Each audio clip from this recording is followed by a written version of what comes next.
옛날 옛적 어느 작은 마을에 심각한 콩나물 전쟁이 있었습니다. 그 마을은 평화롭고 번영하던 곳이었으나 농작물 중 콩나물의 가치가 급격히 올라가면서 마을 사람들 사이에 끊임없는 갈등이 시작됐습니다. 이 마을에서는 모든 사람이 콩나물을 집 뒷뜰에 심었고 특별히 비와 햇볕이 좋은 마을이라 콩나물이 잘 자라곤 했습니다. 마을 사람들은 콩나물을 매일같이 시장에 내다 팔고 혹은 자기들 식탁에 올렸죠. 그런데 어느 날 어느 장사꾼이 다른 지역에서 온 여행자에게 콩나물을 팔고는 깨달았습니다. 이게 뭐야? 이 가격에 판다고? 콩나물의 시장 가격이 다른 지역에서는 상상도 못할 정도로 높았던 것입니다. 이 사실이 삽시간에 마을에 퍼졌고 마을 사람들은 더 많은 콩나물을 시장에 내놓기 위해 혈안이 되었습니다. 서로 더 큰 밭을 갖기 위해 경쟁했고 자연스럽게 남의 밭에 몰래 들어가 콩나물을 훔치거나 심지어는 콩나물 밭을 차지하기 위해 싸우기도 했죠. 그야말로 만인에 대한 투쟁이 시작된 것입니다. 그러던 중 평소 철학을 좋아하던 한 청년 토비가 있었는데 그는 토마스 홉스의 이론에 심취해 있었습니다. 자연 상태라 홉스가 말하길 이런 무정부 상태에서는 결국 분쟁과 갈등이 극단에 다다를 것이라고 했지 라며 중얼거렸습니다. 마을 회의가 소집되고 토비는 마을 사람들 앞에 나섰습니다. 우리는 이 싸움을 끝내야 합니다. 계속 이렇게 콩나물을 두고 싸운다면 결국 모두가 피해를 보게 될 겁니다. 콩나물이 많아져도 사람들이 다 쳐서 콩나물을 심을 사람조차 남지 않을 수도 있어요. 그리고 그가 책에서 배운 지식을 꺼내들었습니다. 우리는 적당한 사회계약을 통해 이 문제를 해결할 수 있습니다. 강력한 리더 아래서 모두의 권리를 적절히 양도하여 평화를 유지할 방법을 찾아야 합니다.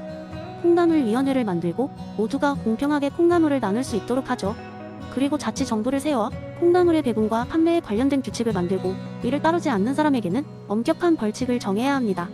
자신들의 잘못된 행동을 깨달은 마을 사람들은 토비의 제안에 동의했고 평화를 되찾기 위해 협력하기 시작했습니다. 마을의 대표들이 모욕콩나물위원회를 구성했고 모든 콩나물의 재배, 수화, 판매 과정을 투명하게 운영했습니다. 탁월한 콩나물 관리를 통해 마을은 곧 번성했고 마을의 콩나물은 먼 지역 사람들에게까지 유명세를 얻었습니다. 결국 토비는 마을의 영웅이 되었고 그의 콩나물 철학은 작은 마을을 넘어 다른 마을에도 전파되어 평화로운 공동체 문화를 만드는 데 기여하게 되었습니다. 그리고 토마스 홉스의 자연상태와 사회개혁 이론은 그 마을의 성공기념비에 새겨져 언제까지나 사람들에게 교훈을 주었습니다. 두 번째 이야기 옛날 옛적 자연과 조화를 이루며 살고 있는 한 작은 부족이 있었습니다. 이 부족의 사람들은 자연상태라는 이상적 상태에서 자유롭고 평화롭게 지내고 있었어요. 그들은 농사를 짓고 사냥을 하며 필요한 만큼만 취하고 나머지는 자연에 돌려주는 방식으로 살았습니다.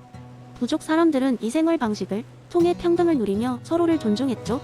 그러나 시간이 지나면서 인구가 증가하고 부족 간의 경계가 희미해지기 시작하면서 자원의 희소성과 경쟁이 대두되었습니다. 더 많은 식량과 좋은 땅을 차지하려는 사람들 사이에 다툼이 일어났고 부족 내에서도 불화가 생기기 시작했습니다. 자연 상태에서의 평화로운 삶이 위협받고 있었던 것입니다. 이 상황을 해결하기 위해 부족의 현명한 지도자 아마딘이 나섰습니다.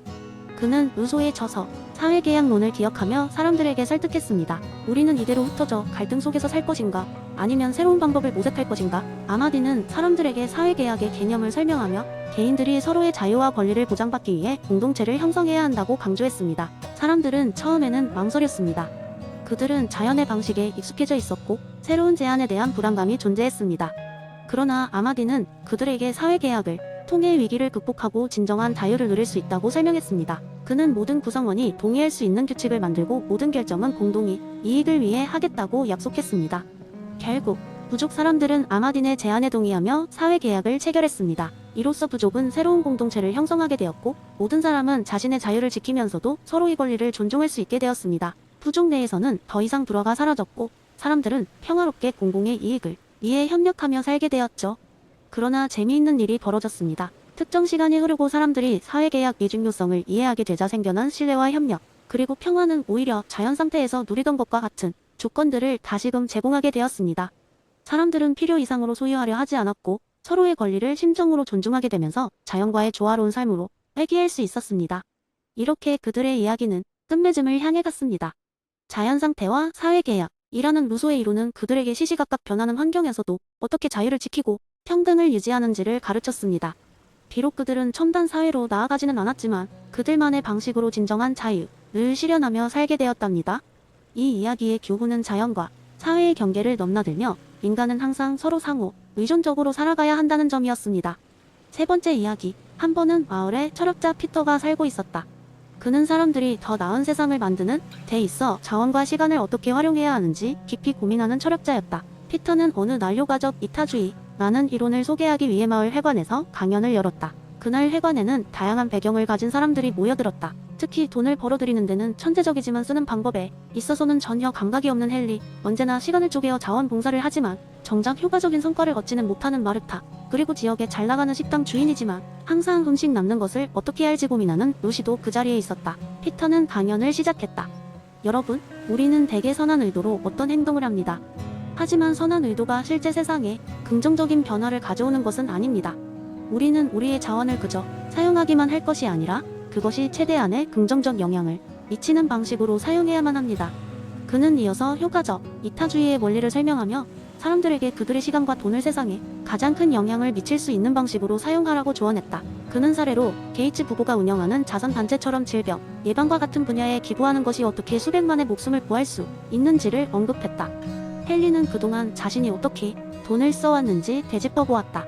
그는 값비싼 옷과 차를 사는데 돈을 많이 썼지만 정작 주변 사람들에게 긍정적인 영향을 미친 적은 별로 없었다는 걸 깨달았다. 때마침 그는 피터의 이론에서 영감을 받고 자신의 재산 중 일부를 잘 알려진 효율적인 국제보호기구에 기부하기로 결심했다. 마르타는 피터의 이야기를 듣고 자신이 시간은 많이 쓰지만 정작 결과는 별로 얻지 못했던 이유를 알게 되었다. 그녀는 그 시간을 더 효과적으로 활용하기 위해 지역의 교육 프로그램에 참여해 아이들에게 실질적인 도움을 줄 수 있는 방법을 찾기로 했다. 한편 루시는 매일 쏟아지는 음식 쓰레기를 보며 마음이 아팠다. 피터의 강연을 들은 후 그녀는 남는 음식을 지역 푸드뱅크와 연결해 식량이 부족한 사람들에게 전달하기로 했다. 그렇게 함으로써 음식을 낭비하지 않으면서도 지역 사회에 큰 도움을 줄 수 있었다. 이후 몇 년간 피터의 강연을 들은 마을 사람들은 자신만의 방식으로 더 효과적인 이타주의자가 되었다.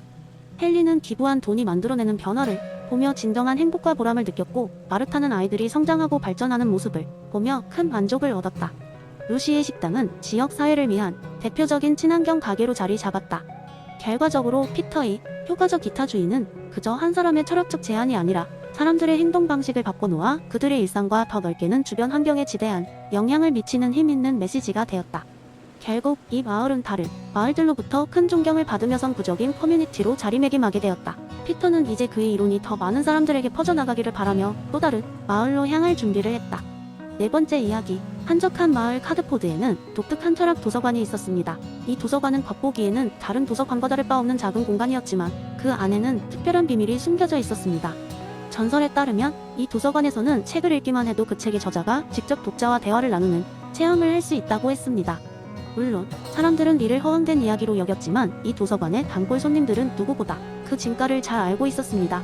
유명한 철학자들의 저서를 보관하고 있는 이 도서관에 젊은 대학생 레오가 찾아왔습니다. 그는 철학 전공자였고 졸업 논문 주제를 정하기 위해 다양한 철학 서적들을 탐독하고 있었습니다. 어느 날 레오는 헨스콤의 인텐션을 우연히 발견했습니다. 책을 펼치자마자 그는 신비로운 체험 속으로 빠져들었습니다.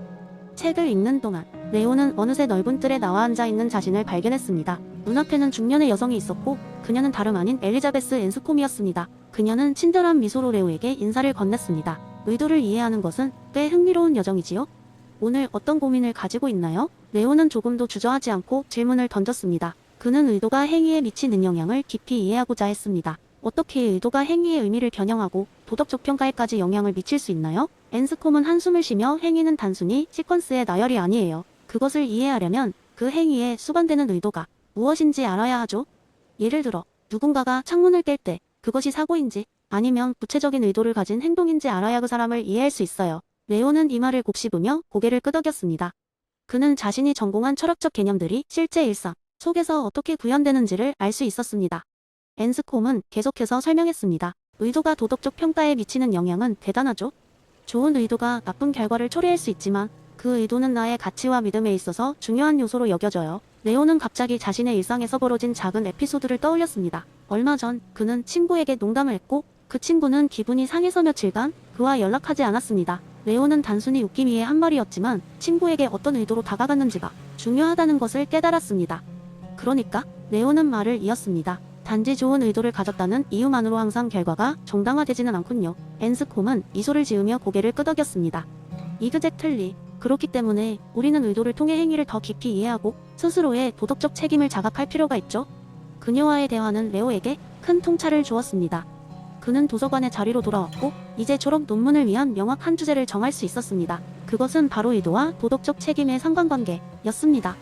도서관을 나오며 레오는 비단 철학적인 문제뿐 아니라 사람들과의 관계 속에서도 앤스콤의 가르침이 중요함을 새삼 느끼게 되었습니다.